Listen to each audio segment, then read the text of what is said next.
नमस्कार दोस्तों। आज आपको सुनाने जा रही हूँ मालती जोशी जी की कहानी मन धुआं धुआं। यूं तो पूरे रास्ते ही मन खराब रहा था, पर जब स्टेशन पर कोई नज़र न आया तो डर घबराहट में बदल गया। पता नहीं क्या बात है, कौन बीमार है, कुछ तो होगा ही, तभी तो बड़े भैया ने तार देकर बुलाया है। नहीं तो पिछले 12 सालों में एक बार भी तो ऐसा नहीं हुआ। सच तो यह है कि बाबूजी की मृत्यु के बाद साग्रह कभी निमंत्रण आया ही नहीं। वे थे तो तीज त्योहार पर बुला भी लेते थे। अब तो यह है कि बड़े भैया के हल्के से इशारे का ही बहाना बनाकर खुद ही चली आती हूँ, ताकि ससुराल में नाक ऊंची रहे। घर अभी थोड़ी दूर ही था कि साइकिल पर स्कूल जाती हुई दीपा नजर आ गई। मैंने फौरन टैक्सी रुकवाई और उतर पड़ी। मुझे इस तरह एकाएक सामने पाकर दीपा पहले तो अचकचा गई, पर दूसरे ही पल साइकिल से उतरकर मुझसे लिपट गई।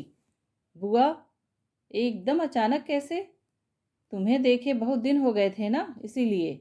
मैंने चुटकी से उसकी नाक पकड़कर हिलाते हुए कहा। बुआ भतीजी का यह प्रेमालाप पता नहीं कितनी देर तक चलता, पर मैंने देखा उसके साथ वाली लड़कियां बेचैन हो रही हैं। अच्छा, अब शाम को मिलेंगे, अब झटपट स्कूल जाओ तो। मैंने उसके गालों पर हल्की सी चपत लगाते हुए कहा। अच्छा, सी यू, उसने अपना सुकोमल हाथ हवा में लहराते हुए कहा और साइकिल पर बैठकर फुर्र से उड़ गई। ड्राइवर यदि आवाज़ न देता तो मैं पता नहीं कितनी देर तक उस कमनी आकृति को देखती रहती। स्कूल की यूनिफॉर्म में भी वह सबसे अलग लग रही थी। माँ का रूप लावण्य उसे विरासत में जो मिला है। सबसे अच्छी बात तो यह है कि विधाता ने उसे माँ का सा तन ही दिया, मन नहीं। नहीं तो क्या इस तरह मुस्कुराकर स्वागत करती, दौड़कर गले से लिपट जाती। उसकी उस निश्चल मुस्कुराहट से मन एकदम हल्का हो आया था। समझ गई कि घर पर सब कुछ कुशल मंगल है। ऐसी वैसी कोई बात होती तो भला लड़की इस तरह हंसती खिलखिलाती? तब तो शायद इनकी ही बात ठीक होगी। कह रहे थे कि प्रॉपर्टी का कोई चक्कर होगा। बार बार जता रहे थे कि आजकल तो लड़कियां भी बराबर की हिस्सेदार होती हैं। इतना ताव आया था मुझे। बाबूजी ने भर भर थैली दहेज दिया था, लेकिन फिर भी इन लोगों की तृप्ति नहीं होती। अब भी आस लगाए बैठे हैं। खुद ही साथ आना चाहते थे, पर मैंने ही मना कर दिया। तब भी गाड़ी छूटने तक हिदायतें देते रहे कि बिना जाने बुझे किसी कागज़ पर दस्तखत नहीं करना। पता नहीं किस प्रॉपर्टी का सपना देख रहे हैं ये लोग। गांव में एक पुराना सा मकान और 8-10 बीघे खेत, बस। शहर के जिस बंगले पर सबकी आंखें लगी हुई है, वह तो भैया की अपनी कमाई का है। यह जमीन उन्हें ससुराल से दहेज में मिली थी। दीपा को भेजकर भाभी ने शायद अभी अभी ही दरवाजा बंद किया था। सिटकनी खोलते हुए बोली, अब क्या रह गया? पर मुझे देखते ही चुप हो गई। अरे सुमित्रा, तुम? उनके मुंह से बस इतना ही निकला और वे दरवाज़ा छोड़कर खड़ी हो गई कि आना हो तो अंदर आ जाओ, दरवाज़ा खुला है। यह कोई नई बात नहीं है। अब तक तो आदत हो जानी चाहिए थी, पर पता नहीं क्यों मन पर हर बार एक चोट सी लगती है। लगता है उल्टे पैरों लौट जाऊं, पर कहाँ हो पाता है यह। ससुराल में अपनी ममतामयी भाभी की इमेज जो स्थापित कर रखी है, वही मुझे मुंह चिढ़ाने लगती है। पंडित काका, जल्दी से चाय बना लो, 2 कप, और गोभी आलू की एक सब्जी और छोंक दो। चौके से भाभी की आवाज़ आ रही है।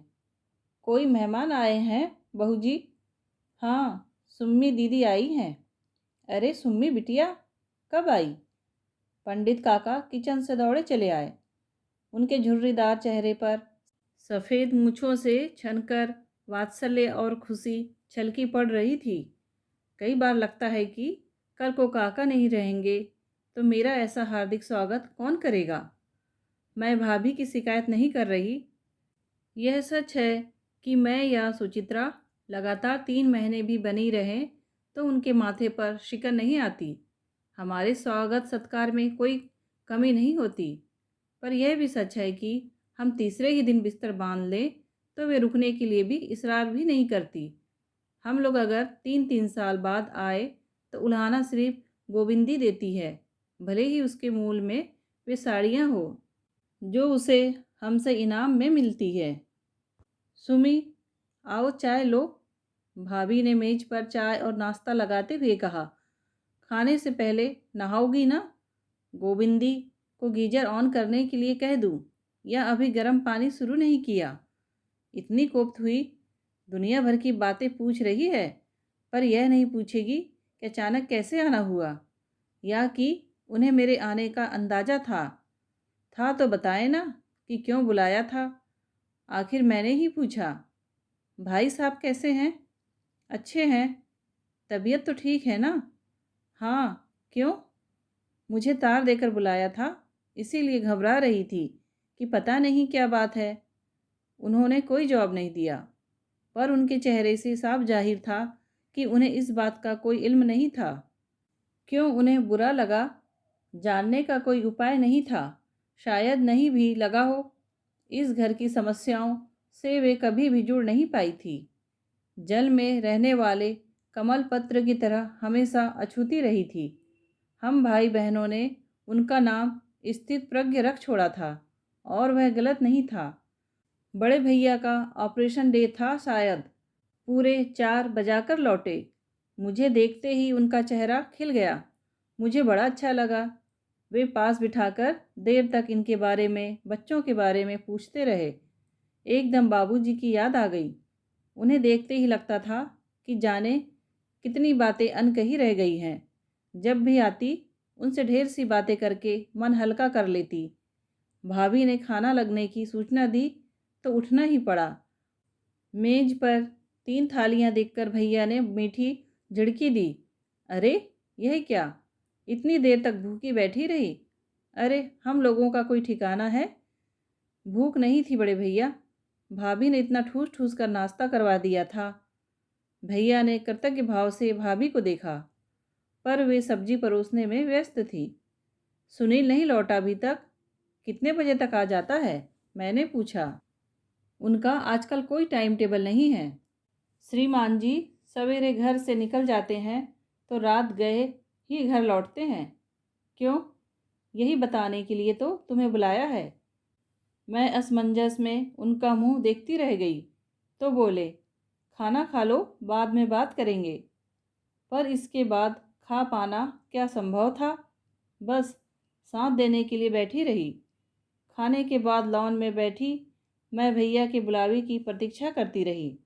उन्होंने बुलाया नहीं, बल्कि खुद ही पास आकर बैठ गए। अपना प्रिय सिगार सुलगाते हुए उन्होंने बिना किसी भूमिका के कहना शुरू किया। सुमी, मैंने तुम्हें इसीलिए बुला भेजा है कि तुम सुनील को समझा सको। घर भर में वह सिर्फ तुम्हारी ही बात मानता है, पर उसने ऐसा किया क्या है? किया नहीं, करने जा रहा है। क्या? शादी? शादी किससे? वही तो परेशानी का वायस है। वह डॉक्टर कुमार की लड़की से शादी कर रहा है। डॉक्टर कुमार की लड़की? मतलब शामली से? हाँ, एक ही तो लड़की है उनकी, और उसका किस्सा भी शायद तुम जानती हो। किस्सा सर्वविदित ही था। डॉक्टर कुमार के विद्यार्थी जीवन के प्रणय व्यापार की फलश्रुति थी शामली। वार्डन की विधवा पुत्रवधू के प्रति सहानुभूति कब प्रेम में बदल गई उन्हें पता नहीं चला, और जब पता चला तब बहुत देर हो चुकी थी। शामली की माँ का वही हश्र हुआ जो भारतीय समाज में ऐसी अभागिनों का होता है। पर अंतर्ध्यान होने से पूर्व वह कुमार साहब की लड़की का अता पता दे गई थी। वे अनाथालय में उससे संपर्क बनाए रहे। संयोग कुछ ऐसा हुआ कि शादी के 10 साल बाद तक उनके यहाँ कोई संतान नहीं हुई। डॉक्टर, वैद्य, हकीम सभी के यहाँ से उन्हें निराश लौटना पड़ा। हताशा के उन क्षणों में उन्होंने पत्नी के सामने अपना गुरु गंभीर अपराध स्वीकार कर लिया। फिर उसी उदार मना नारी की सहमति से डॉक्टर कुमार इस अबोध बालिका को घर ले आए थे। सांवली दुबली सी उस हंसमुख लड़की ने आते ही उस घर को रौनक से भर दिया था। सुनील फर्स्ट ईयर से ही उनका प्रिय विद्यार्थी था। अपना शोध प्रबंध भी उसने उन्हीं के निर्देशन में लिखा था और अब तो उन्हीं के विभाग में काम कर रहा था। घर आना जाना बना ही रहता था। सुमी क्या सोच रही है? भैया, इस संभावना पर हमारा ध्यान पहले क्यों नहीं गया? संभावना थी नहीं सुमी, बनाई गई थी। कुमार साहब ने जानबूझकर दोनों को खूब स्वतंत्रता दे रखी थी ताकि उनका बोझ आसानी से हल्का हो सके। भैया की बातें सुनने में ज़्यादा अच्छी नहीं लगी, पर वह सच से ज़्यादा दूर भी नहीं थी शायद। सारी शाम मेरे कानों में बड़े भैया के शब्द गूंजते रहे। मन बेतरह उलझ गया था। शाम को दीपा लूडो का बोर्ड उठा लाई। बेचारी दीपा मुकेश के बोर्डिंग स्कूल में जाने के बाद से बेहद अकेली पड़ गई थी। इसीलिए मेहमान आते तो खुद ही अपना और उनका मनोरंजन कर लेती थी। पर आज खेल में बिल्कुल ही मन नहीं लग रहा था। 2-4 बाजियों के बाद वह जैसे मेरी मन स्थिति भाप गई और होमवर्क का बहाना बनाकर उठ गई। उसके जाते ही मैंने राहत की सांस ली। अपने कमरे में आकर बिस्तर पर पड़ रही। जब भी यहाँ आती हूँ, भाभी के प्रति कृतज्ञता से भर उठती हूँ कि उन्होंने यह कमरा अभी भी हम दोनों बहनों के नाम रख छोड़ा है। यह कमरा न मिले तो शायद पीहर आने का आधा आनंद ही जाता रहे। सच बड़ा सुकून मिलता है यहाँ आकर। लगता है जैसे मेरी बिल्कुल अपनी दुनिया है। इस पर और किसी का दखल नहीं है। सुनील पता नहीं कितने बजे लौटा। सफ़र की थकान से मैं तो निढाल हो गई थी। उसने मुझे नींद से जगाया, मेरे पाँव छुए और फिर मेरी गोद में सिर रखकर लेट गया। इतना बड़ा हो गया है, फिर भी उसके दुलार का चाव अभी नहीं भरा। माँ तो 4-5 साल का छोड़कर ही चल बसी थी। माँ की ममता का भाव बहनों के लाड़ प्यार ने ही पूरा किया था। कहाँ रह गया था रे? पूरा दिन हो गया राह देखते हुए। मैंने उसके बालों में अंगुलियां पिरोते हुए कहा। जरा काम में उलझ गया था, अभी अभी तो लौटा हूँ। खाना खाते हुए काका ने बताया कि तुम आई हो, बस थाली छोड़कर भाग आया। बड़ी मेहरबानी। अब आप सुनाइए, ये अचानक मेहरबान कैसे हो गई?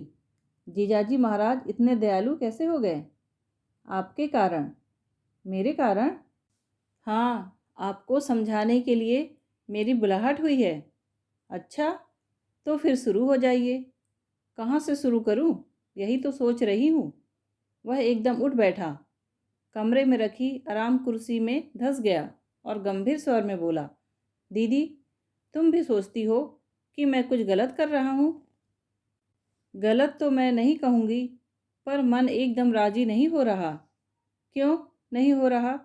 आखिर उस लड़की में क्या खराबी है? उसके जन्म की कथा तो जानते हो ना? अपने जन्म पर तो किसी का अधिकार नहीं होता। क्या उसे परखने का यही एक मापदंड होगा? अपना समाज अभी। मैं समाज की परवाह नहीं करता, उसने तमक कर कहा। बड़े भैया भी इस रिश्ते के पक्ष में नहीं है। बड़े भैया तो दीदी एकदम बाबूजी बने जा रहे हैं। 2 बार विलायत हो आने से ही कोई आधुनिक नहीं हो जाता। मन पर जमी रूढ़ियों की काई बड़ी मुश्किल से छूटती है।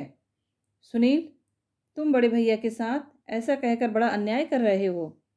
अन्याय तो वो मेरे साथ कर रहे हैं, बल्कि बरसों पहले जो अन्याय उनके साथ हुआ था उसका बदला वे मुझसे ले रहे हैं। But I want cylinder, I will fight it out. Sunil गुस्से में उफनता हुआ बाहर चला गया। उसकी बात ने पता नहीं कितनी पुरानी यादों को झकझोर दिया। सिंथिया का सुंदर भावपूर्ण चेहरा आंखों में घूम गया। सुनील का तमतमाया चेहरा देखकर भैया का तब का विद्रोही चेहरा याद आ गया। उफ, उन 2 महीनों में घर में कितना तनाव भर गया था। कैसी महाभारत सी मची हुई थी घर में। भैया तो बात करते ही काटने दौड़ पड़ते थे। बाबूजी के सामने पड़ते ही डर लगता था। हम सब लोग दिन भर सहमे सहमे किसी विस्फोट की प्रतीक्षा करते रहते। जिज्जी की सगाई उन दिनों बस हुई ही थी। बड़ी मुश्किलों से बाबूजी अपनी मर्जी का उच्च कुलीन वर्ग खोज पाए थे। हम लोग शादी की तैयारियों में व्यस्त ही थे कि सिंथिया किसी दुख स्वप्न की तरह हम सबको चौंका गई थी। कोई कच्चे दिल वाला व्यक्ति होता तो अपने होशो हवास खो बैठता। पर बाबूजी ने निर्णय लेने में जरा भी देर नहीं की। 28 साल की नौकरी का इस्तीफा लिखकर वे हम सबको लेकर शहर आ गए और भैया को एक तरह से उन्होंने नज़रबंद कर लिया। अब किसी सर्वग्रासी महंगाई तब न थी, पर फिर भी शहर शहर था। यहाँ हर चीज़ के लिए कदम कदम पर पैसा फेंकना पड़ता था। पर बाबूजी ने दिल पर पत्थर रखकर आमों का बगीचा व कुएं वाले 2 खेत बेच डाले। इस आकस्मिक खर्च के कारण जिज्जी की शादी पर वे मन भरकर खर्च न कर सके, जिसका उल्हाना वे आज तक देती हैं। बाबूजी का त्याग व्यर्थ नहीं गया। घर में उठा तूफान एक दिन अपने आप शांत हो गया। साल बीतते न बीतते घर में फिर शहनाई बज उठी। डॉक्टर भैया के लिए राय प्रसाद हरि प्रसाद की इकलौती बेटी, शहर के बीचों बीच यह मकान और विलायत जाने का खर्च, सब दलिद्दर धुल गए। उसी शान शौकत की बदौलत सुचित्रा को और मुझे इतना अच्छा घर वर मिल सका। सुनील और अनिल निश्चिंत होकर पढ़ सके। दुख होता है तो बस जिज्जी के लिए, क्योंकि उनका विवाह इस स्वर्ण युग से पहले हुआ था, इसीलिए बहुत संपन्न परिवार में नहीं हो सका था। वैसे अपनी समझ से बाबूजी ने अच्छा ही घर देखा था। उस समय उनकी हैसियत ही क्या थी। गांव के मिडिल स्कूल के हेडमास्टर को तब मिलता ही क्या था।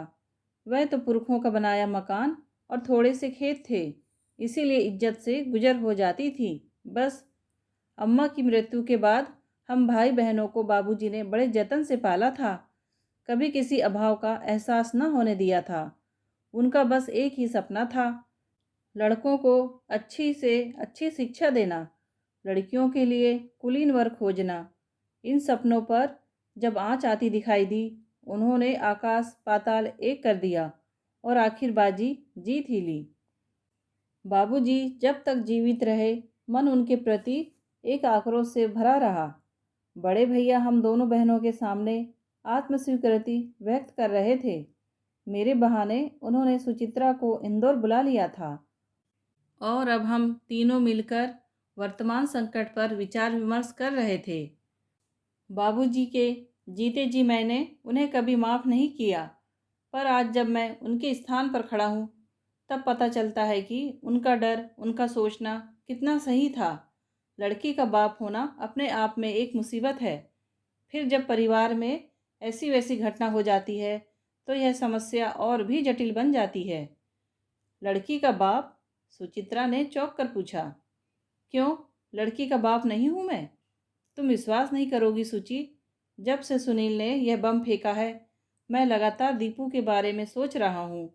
आज से 4-5 साल बाद जब मैं उसके लिए वर खोजने निकलूँगा, तब क्या यह शादी मेरे रास्ते का कांटा नहीं बन जाएगी? तब तक तो बात पुरानी पड़ जाएगी। मैंने कहा, लोग भूल भी जाएंगे। नहीं भूलते सुमी, ना तो लोग ऐसी बातें भूलते हैं, ना वह पुरानी पड़ती है। वे हर बार उतनी ही ताज़ा होकर सामने आती है। अब शामली की बात ही ले लो, 20-22 साल पुरानी बात है, फिर भी उसे लेकर हम लोग परेशान हैं कि नहीं? लेकिन परेशानी का कारण मेरी समझ में नहीं आता। सुचित्रा बोली, डॉक्टर कुमार की बेटी है वह, और आज विज्ञान की दुनिया में उनका एक नाम है। लेकिन उसकी माँ को भी तो भुलाया नहीं जा सकता। शामली का जन्म जिन परिस्थितियों में हुआ, उन्हें भी नज़रअंदाज नहीं किया जा सकता। और सबसे बड़ी बात तो यह है कि अपने जीवन के प्रथम 10-12 वर्ष उसने अनाथ आश्रम में बिताए हैं। किस किस बात को अनदेखा करेंगे हम? हमसे कोई उत्तर नहीं देते बना।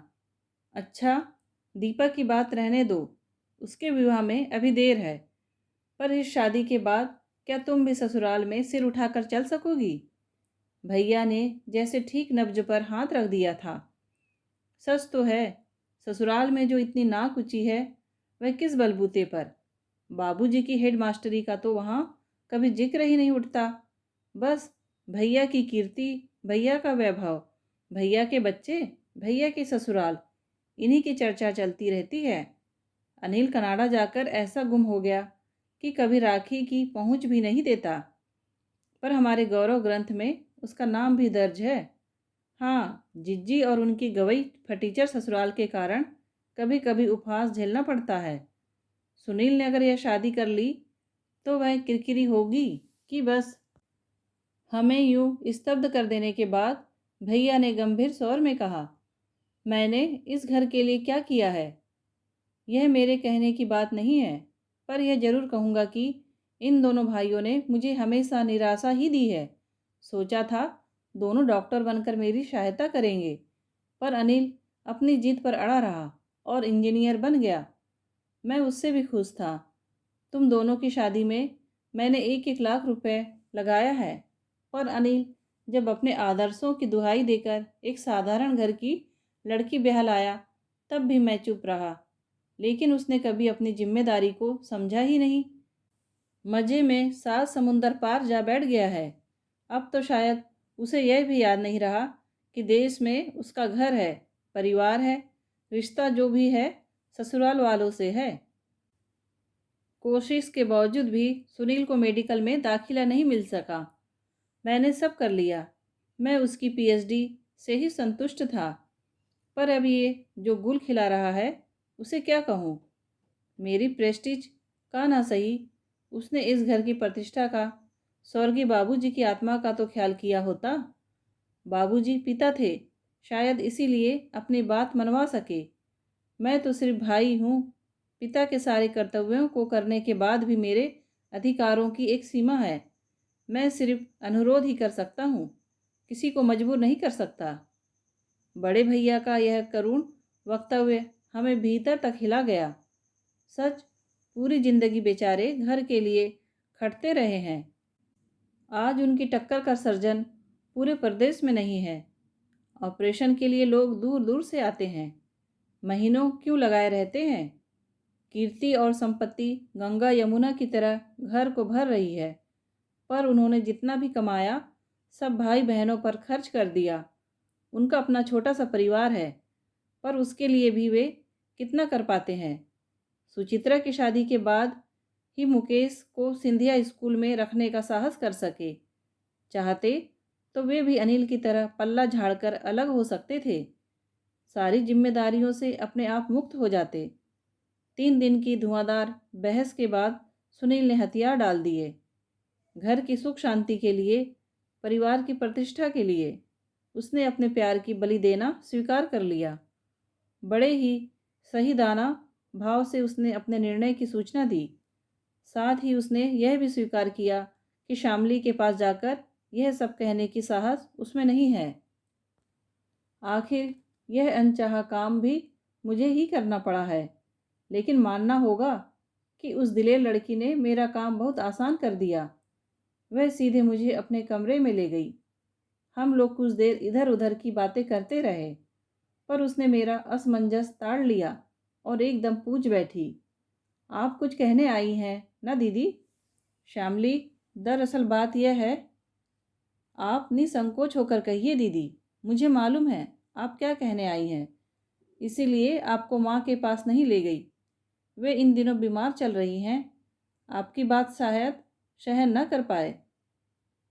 तब तो तुम जानती हो। फिर? हाँ दीदी, मैं जानती हूँ।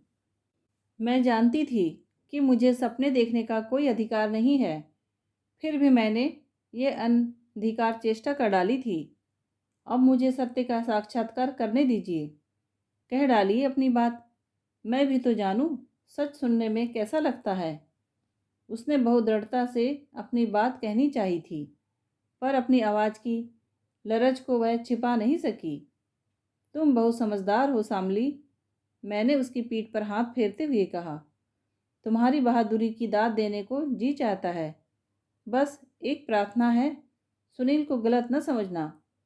उसने बड़े भैया की खुशी के लिए अपने मन पर पत्थर रख लिया है, और तुम्हें मालूम है, बड़े भैया उसके लिए, हम सभी के लिए पिता के समान हैं। उन्होंने हम लोगों के लिए इतना कुछ किया है कि उनकी इच्छा का मान करना ही पड़ता है। मुझे मालूम है दीदी, मैं उनकी व्यवस्था को समझती हूँ, लेकिन आपको कष्ट न देकर यदि वे स्वयं चले आते तो शायद यह आघात सहना मेरे लिए आसान हो जाता। क्या जवाब देती मैं? चुपचाप उठकर चली आई। दरवाजे में डॉक्टर साहब से भेंट हो गई। मुझे देखते ही गदगद हो गए। कुछ देर और बैठने का बार बार आग्रह करते रहे, पर अधिक देर उनका सामना करना मेरे लिए असहनीय था। 3-4 दिन तक घर में तर्क वितर्क का एक युद्ध छिड़ा हुआ था। दलील पर दलील दी जा रही थी। उस बहस के बीच बाबूजी की और बड़े भैया की तस्वीर एक बेटी के बाप के रूप में उभरी थी, और उन दोनों ने ढेर सी सहानुभूति बटोर ली थी। आज कुमार साहब को देखा तो लगा, एक बेटी का बाप यह भी तो है। उसकी स्थिति तो इन दोनों से कहीं ज़्यादा नाजुक, ज़्यादा दयनीय है। सुनील के फैसले से घर में जैसे एक खुशी की लहर दौड़ गई। भैया तो मानो तैयार ही बैठे थे। बोले, सुमी, मैं सोचता हूँ तुम दोनों यहाँ हो तो यह कुछ प्रपोजल देख लो। मेरे पास जाने कब से इकट्ठा हो गए हैं। मुझे एकदम सुनील की बात याद आ गई। ठीक ही कह रहा था वह। भैया एकदम बाबूजी बनते जा रहे हैं। जरा भी समय गंवाना नहीं चाहते, जैसे उन्हें सुनील के मन का एतबार न हो। भैया के पास जो प्रस्ताव थे उन्हें देखकर तो आंखें चौंधिया गई। बस लगा जैसे भाग्य लक्ष्मी दरवाजे पर दस्तक दे रही है। बस नंबर खुलने भर की देर है। पर नंबर का चुनाव ही पसोपेश में डाले दे रहा था। एक से एक उम्दा रिश्ते, किसे ले लें किसे छोड़ दें, समझ में नहीं आ रहा था। फिर हम लोगों का चर्चा सत्र शुरू हो गया। उठते बैठते बस यही बातें। अब खाने की मेज पर पहले किसी मनहूसियत नहीं रहती। दीपा भी अपनी होने वाली चाची की सिलेक्शन कमेटी की सक्रिय सदस्य थी। और तो और पंडित काका भी फुलकों के साथ बिना मांगे अपनी राय दे जाते। हाँ, भाभी इस बहस में भाग नहीं लेती थी, पर यह कोई नई बात नहीं थी। वह हमेशा ही हम सबके बीच होकर भी नहीं होती थी। उनकी इस उदासीनता के हम आदी हो गए थे। एक और भी प्राणी था जो चुप रहता था, सुनील। वह चुपचाप एक कोने में बैठा शहीदाना भाव से हमारी बातें सुनता रहता, पर उसकी चुप्पी की हमें परवाह नहीं थी। काफ़ी छानबीन के बाद बात एक प्रस्ताव पर आकर रुक गई। लड़की सुंदर थी, एमए पास थी। पिता एमएलए थे, भाई पीडब्ल्यूडी में इंजीनियर थे। दो बहनें अपने डॉक्टर पतियों के साथ अमेरिका में बस गई थी। यानी कि प्रस्ताव एकदम फिट था। कहीं से मीन मेख निकालने की गुंजाइश नहीं थी। सवाल तो यह है कि लड़की क्या वाकई इतनी सुंदर है? कई बार फोटो से बड़ा धोखा हो जाता है। तो फोटो को ही अंतिम सत्य थोड़े ही मान लेंगे। लड़की देखी भी तो जा सकती है। मैं बोली, वे लोग तो बेचारे बार बार निमंत्रण दे गए हैं। तुम लोग सुनील को लेकर चली जाओ और देख आओ। 5 घंटे का तो सफ़र है। मैं कहीं नहीं जाऊंगा, सुनील गुर्राया। क्यों, लड़की नहीं देखोगे? नहीं, आप देख आइए। हमारे देखने से क्या होता है? आखिरी पसंद तो मेरी कोई पसंद नहीं है। और हम लोग कानी कुबड़ी लंगड़ी लूली ले आए तो? सुचित्रा ने ठहाका मारा। क्या फ़र्क पड़ता है? जब शादी ही आप लोगों की खुशी के लिए हो रही है तो लड़की भी आपकी ही पसंद की आने दीजिए। हम लोगों को इस तरह निरुत्तर कर वह उठने ही वाला था कि कड़कती आवाज़ आई, सुनील। हम सब चौंक पड़े। क्या सचमुच यह भाभी की आवाज़ थी? उन्होंने नौकरों को तो दूर, कभी बच्चों को भी इस आवाज़ में नहीं बुलाया था। सुनील तो एकदम सकपका गया। सुनील, जरा बैठो। वह आदेश का पालन करता हुआ चुपचाप बैठ गया। सुनील, जी, लड़की देखने तो तुम नहीं जाओगे, पर शादी के बारे में तुम्हारा क्या विचार है? जी, मैं समझा नहीं। शादी करने तुम खुद जाओगे या पुराने राजपूत राजाओं की तरह अपनी कटार और पगड़ी भेजोगे? एक बार फिर हम सब ठगे से बुद्ध बने भाभी को देख रहे थे। एक बात याद रखो सुनील, कि जहाँ कहीं भी हो शादी तुम्हारी होगी। सेहरा बांध कर लड़की के दरवाजे तुम जाओगे। वह अनजान कोई तुम्हारा हाथ पकड़कर सिर्फ तुम्हारे लिए इस घर में आएगी, मेरी बला से। इस तरह की सूफियानी बातें करके तुम अपनी जिम्मेदारी से बच नहीं सकते। मेरी कोई जिम्मेदारी नहीं है। सुनील भी अब तैस में आ गया था। आप जानती हैं, सब जानते हैं कि यह शादी मुझ पर थोपी जा रही है। मैं चाहता हूँ कि इस सच्चाई को और लोग भी जान ले। जितनी जल्दी जान ले अच्छा है। और लोग भी जान जाएंगे, मुझे विश्वास है। तुम पहली भेंट में ही उसे जता दोगे कि यह शादी तुमने अपनी मर्जी से नहीं की है। परिवार की सुख शांति के लिए तुमने यह त्याग किया है। लेकिन सुनील, इसमें तो कोई तुक नहीं है कि गाजे बाजे के साथ तुम एक लड़की को ब्याह कर लाओ और फिर शाहिदाना भाव से उसके सामने अपनी मजबूरियों का बखान करो। एक मासूम लड़की को तो तुमने आंसुओं के सैलाब में डूबने के लिए छोड़ ही दिया है। अब तुम्हें कोई हक नहीं है कि दूसरी के कुंवारे सपनों में आग लगाकर उसे जिंदगी भर सुलगते रहने के लिए छोड़ दो। है वे हार्ट सुनील, या तो सीना तान कर घोड़ी पर चढ़ो या दिलेरी से मना कर दो। और भाभी पता नहीं कब उठकर चल दी। हम लोग स्तब्ध बने बैठे रहे। थोड़ी देर बाद हमारी भाव तंद्रा टूटी तो देखा बड़े भैया ने अपना चेहरा दोनों हथेलियों से ढक लिया है। दोस्तों, कहानी पसंद आई हो तो प्लीज़ लाइक, शेयर और सब्सक्राइब ज़रूर कीजिए। कहानी सुनने के लिए आप सबका धन्यवाद।